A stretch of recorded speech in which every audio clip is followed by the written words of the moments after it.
pessoal, meu nome é Marcos Chiarelli e estou hoje participando do quadro Pergunte ao Espaço do Evangelho. Hoje tentaremos responder ou ajudar a elucidar a dúvida enviada pelo seguidor ou seguidora do canal Espaço do Evangelho, cujo nome tem as iniciais VP. VP perguntou o seguinte: se a minha vida não tem grandes desafios, traumas e enfermidades, significa que estou aqui para evoluir e não mais para expiar? Olha só que interessante, não é? A nossa vida é constituída de muitos desafios. E aí VP pergunta então, não tenho desafio nenhum na minha vida, não tenho traumas, não sofro com as enfermidades, então eu não estou aqui para expiar e para evoluir? Em primeiro lugar, não é? Devemos lembrar que todos nós estamos aqui na Terra para evoluir. Kardec tratou deste assunto, evolução, expiação e provas, no Livro dos Espíritos, nos capítulos 4 e 5, que vão falar sobre a pluralidade das existências. Depois, no próprio Livro dos Espíritos, no capítulo 7, quando Kardec aborda a volta do espírito à vida corporal, que nada mais é do que a reencarnação, não é? E também o tema foi falado no Evangelho segundo o Espiritismo, no capítulo 3, Há Muitas Moradas na Casa de Meu Pai. Eu vou começar, então, pedindo licença para vocês para ler um trechinho do capítulo 3, o item 4 especificamente. Kardec vai falar sobre as diversas categorias de mundos habitados. E aí, embasado nos ensinamentos transmitidos pelos benfeitores que o orientaram na codificação, ele vai dizer o seguinte: embora não possamos fazer uma classificação absoluta dos diversos mundos, podemos, pelo menos com base nos seus aspectos mais destacados, dividi-los assim de um modo geral.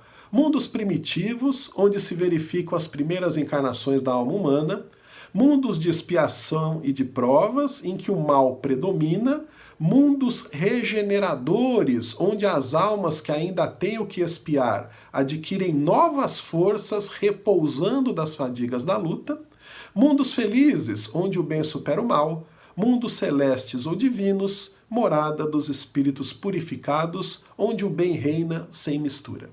Muito bem, então segundo essa definição de Allan Kardec, não é? Nos mundos regeneradores o espírito gozaria de uma paz relativa, se preparando para provas futuras. Ora, nós sabemos que a Terra é um planeta de provas e expiações em vias de regeneração. Ainda não atingimos o estado de regeneração. Então, essa aplicação essa definição não se aplicaria aqui na Terra. Os espíritos que aqui encarnam ainda não estão descansando ou se preparando para novos desafios, tudo bem? Ainda vivemos a necessidade das provas e expiações. E lembrando, então, que provas e expiações constituem, não é, a encarnação de mundos situados no mesmo patamar que a Terra. Para quê? Para promover o adiantamento dos espíritos. Indo agora até o Livro dos Espíritos, no seu capítulo 4, que vai tratar da pluralidade das existências, a primeira questão do capítulo 4 é a 166. E aí Kardec perguntou o seguinte: como pode a alma que não alcançou a perfeição durante a vida corpórea acabar de depurar-se? E olhem só que interessante a resposta: sofrendo a prova de uma nova existência. Ou seja, as reencarnações são necessárias para a nossa evolução espiritual. E aí aqui a gente vai abrir um parêntese para explicar as diferenças entre provas e expiações. A Terra é um mundo de provas e expiações. As duas podem aparecer mescladas, mas existe uma diferença muito importante entre elas. A prova, ela é solicitada pelo espírito antes dele encarnar para testar a sua fibra moral, para testar a sua reação diante de determinada situação, não é? Ele pede aquela prova para, assim como um aluno que faz um exame no final do seu ano letivo ser promovido de ano, o espírito que passa por aquela prova e se sai bem nela, vai ter uma promoção espiritual ao final da sua encarnação. A expiação, ela também é uma prova, mas é uma prova ligada à necessidade de reconciliação do espírito. Quando o espírito prejudicou a si mesmo ou prejudicou ao seu próximo, então a lei de causa e efeito vai fazer com que ele encontre situações semelhantes àquelas que ele provocou para ficar quite com a própria consciência. Então aqui ainda vivemos em um mundo de provas e expiações. E o que VP perguntou é: na minha vida não tenho desafios, não tenho traumas, não tenho enfermidades, estou apenas para evoluir? Ora, não existe uma receita única, como se fosse uma receita de bolo, não é? Cada caso é um caso, e nós não podemos generalizar, dizer, olha, toda vida que for dessa determinada maneira significa que o espírito é assim. Então, não dá para fazer isso, porque nós somos individualidades com diferenças às vezes sutis, às vezes muito grandes, mas cada um tem a sua trajetória evolutiva e não dá para, então, ficar comparando uma caminhada com outra caminhada. Tá? Mas o que nós podemos depreender aí dos ensinamentos que os Espíritos nos trazem?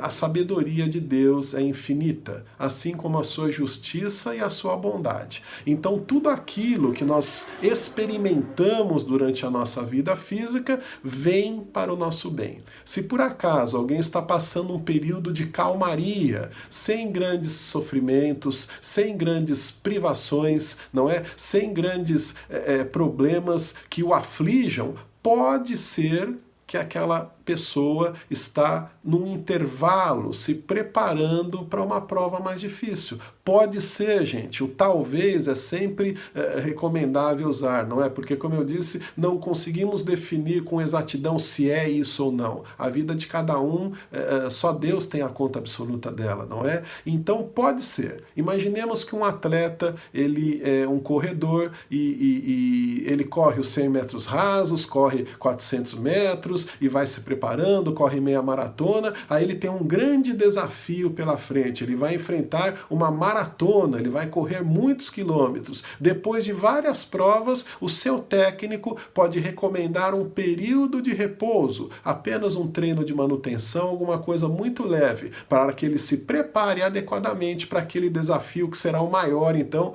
até então, da sua carreira esportiva. Nós, como espíritos imortais, atravessamos já infinitas oportunidades, não é? Incontáveis oportunidades, melhor dizendo, para nos aprimorarmos.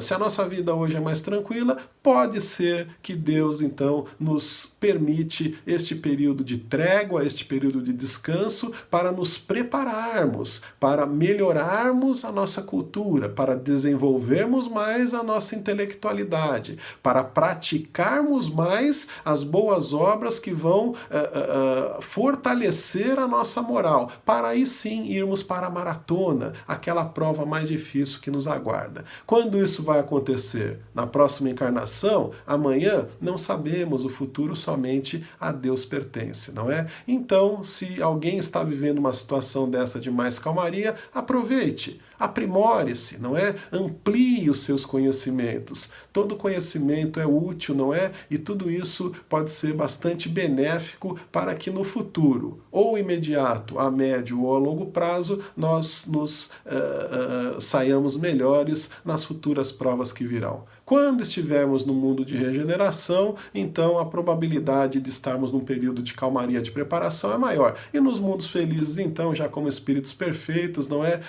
Não teríamos dúvida, já ultrapassamos essa questão das provas e expiações. Aqui na Terra, por enquanto, estamos mais ou menos todos no mesmo grau evolutivo. Então, necessidades diversas dentre as nossas reencarnações vão ditar aqueles problemas maiores para uns, menores para outros, mas que todos nós mais cedo ou mais tarde enfrentaremos. Um período de descanso, de trégua, é um chamariz ou uma oportunidade, é um chamado para que nos preparemos, aprimoremos a nossa intelectualidade, a nossa moralidade para prosseguirmos então mais fortalecidos e mais bem preparados na nossa infinita trajetória ascensional.